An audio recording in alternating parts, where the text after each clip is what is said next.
Hi guys, I'm Britt Dewey, and this is my EDL 856 School Community Relations case study over parental apathy. So category 1, problem identification and analysis. What do you know? So in this particular case study, Miss Rose is a first-year assistant principal at John F. Kennedy School. She just learned from her graduate coursework the importance of parental and community involvement with a comprehensive program. Her new school has very limited parental and community involvement.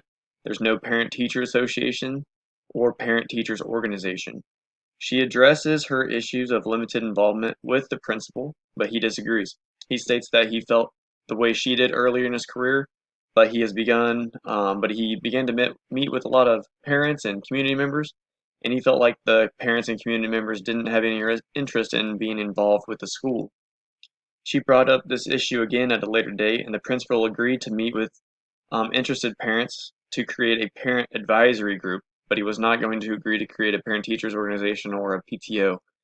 Um, so they set up the meeting, and only 8 parents show up. So from here, they are considering whether or not to have the meeting. All right, so what do we need to know from this case study? I think it's important to know what happened to the PTA and PTO groups. Why did they disband? Why are they no longer involved in their school? Also, it'd be important to know the socioeconomic status of the community. Is this a high-end community? Is this a low-end community economically?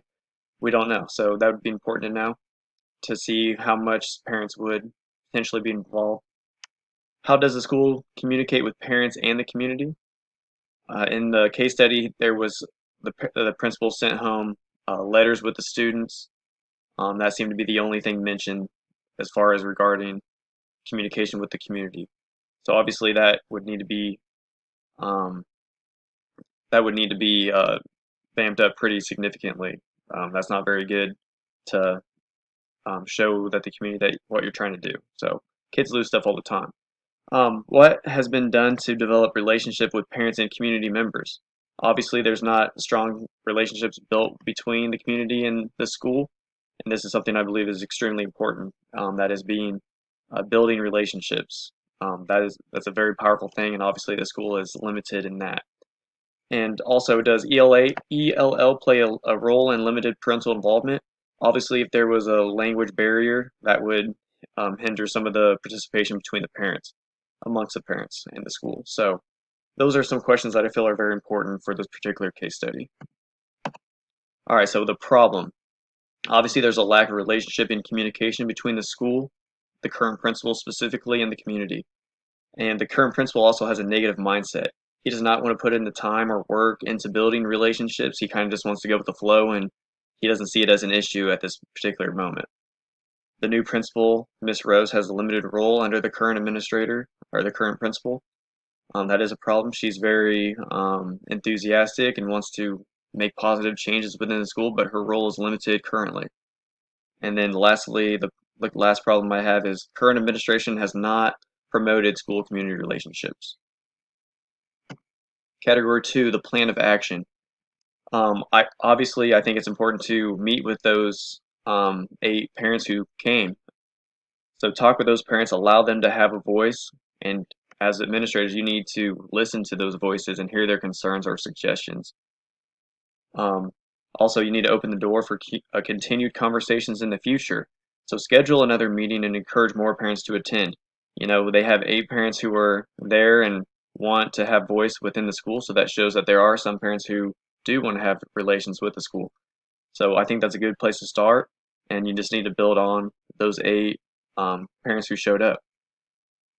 Next, both principals must meet and address their differing opinions. So obviously, they need to have that tough conversation to build trust and voice their concerns, and then find some middle ground between the two of them.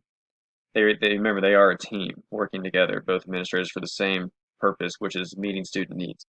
Take into account the parents' voices and take steps accordingly to show the parents that they are heard, that they were heard, and that you will continue to hear them. So promote the upcoming meeting with early notice and enthusiasm. And obviously, you can't just send home one letter with each student to take home to their parents.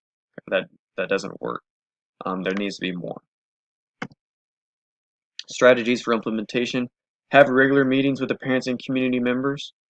Create a more effective way of communicating with the parents. Again, there needs to be uh, something more that can be done. And I don't think that's going to be too difficult. You know, you can have Twitter and Facebook, social media outlets to communicate with the parents. Um, Administrators always need to be visible and approachable. They need to make the community and parents feel comfortable coming up to them and addressing issues, or just, you know, building those relationships up and talking to people. And then you can encourage them to show up. Survey parents and community members on how they wish to improve the school, or how they would improve the school. That's an easy thing that can be done. It can be anonymous as well. So those are just some of the ideas I have for the strategies. Category 3, resolve the issues based on promoting the success of all students. So the school needs a shared vision for student success with the community and school members. Improve communication network between the school and community. Again, that relationship must be built. And that goes into the next point. Improve relationships between all stakeholders is key to success. And again, all members, all stakeholders within a school ultimately want the same thing, and that is for their students to be successful. So we need to work together, create a shared vision for how we're going to accomplish our goal of student success, and work towards that goal together. Resolution of the problem. Find a solution for the differing principal views. Stress the need for positive parent and community relations. Fix the communication issues to make sure the parents are aware of the upcoming meetings. Again, very important. And they must start somewhere. And I mentioned this earlier, you know, the 8 people that did show up obviously have an interest. So start with them and build upon them. Tell them to bring other parents along, and, you know, just get the word out through better communication. Category 4, debrief the problem. What were you thinking, feeling, and valuing? So thinking, first of all, the head principal should not have given up on promoting school and community relations. He should always be encouraging community voice to help the school grow. Obviously, if he's not listening to anybody, he's not growing himself as a professional. So it's important to hear all those different voices and then seek other leaders' advice on how to deal with community relations if you are stuck. Both principals must be able to work together and resolve problems together. Again, they are a team. It's nice to have 2 principals in one building, 2 different minds, 2 different sets of ideas. So again, the more ideas we can get to help our students become successful is very beneficial. So that they all must learn how to work together. One leader like Miss Rose can have a huge impact on a school or a community. Um, I've seen this firsthand. We had a principal came in this past year, and he made a huge impact with our students and our school. And just like he coming in, he changed the culture almost instantly. It was awesome to have him in the building. Unfortunately for us, we won't have him again as he took a new job back at his hometown. So excited for him that he gets to go back home and work closer to his family, but same time, sad for our school because we lost a great leader. But it was very very nice to see the impact that one person can have. So one day I hope to be as successful as him within a school. Okay, feeling. I feel frustrated for Miss Rose's position. Obviously, she is undervalued as a member of the leadership team, but you know she's the first year administrator, so she's got to build those relationships and develop trust to get her voice heard. So that'll just take some time. I'm optimistic about the situation because they do have Miss Rose in the school building. Like I said earlier, you know, one person can make a huge impact on the school, and I think in this situation with her enthusiasm, Miss Rose is one of those people as well. And then valuing. I'm valuing Mrs. Rose's eagerness to involve the community in the school. That's obviously very important. I'm valuing the 8 parents who did show up to express their concerns and allow their voices to be heard. And I'm also valuing the school community relations overall. They did get a start going, so just Miss Rose showing up made a huge impact, even with just little as 8 people showing up. So that is to be valued as well. They can build off that. Okay, so unresolved issues. Obviously, will Miss Rose change her perspective due to the current principal? Will he have a negative impact on her as a administrator? Hopefully not. Will she change jobs to do lack of support? or will she change her job due to lack of support? So will she seek a different job because she's not happy with her current situation, and then therefore the school that she was at loses out on a great person in the building? That's obviously an issue today, obviously, with a lot of schools. And then will current principals change their view? Will the current principal change his view? Um, Hopefully, Miss Rose can open up his mind a little bit to the importance of school community relations. So she, again, she has a huge impact and potential within that school building. Okay, category 5, my reflection. Component 1, promoting academic success for every student. Okay, so encourage principal and community involvement to allow the school to continue to grow. We need to hear all those voices and get that input. Show the parents and community that you value their voice and input, and encourage more community members to attend. So when you do hear positive suggestions and input for your school, you need to adjust and make the necessary changes. And that will show the parents and community that you care and you are listening to them. And then hopefully more people will come and attend.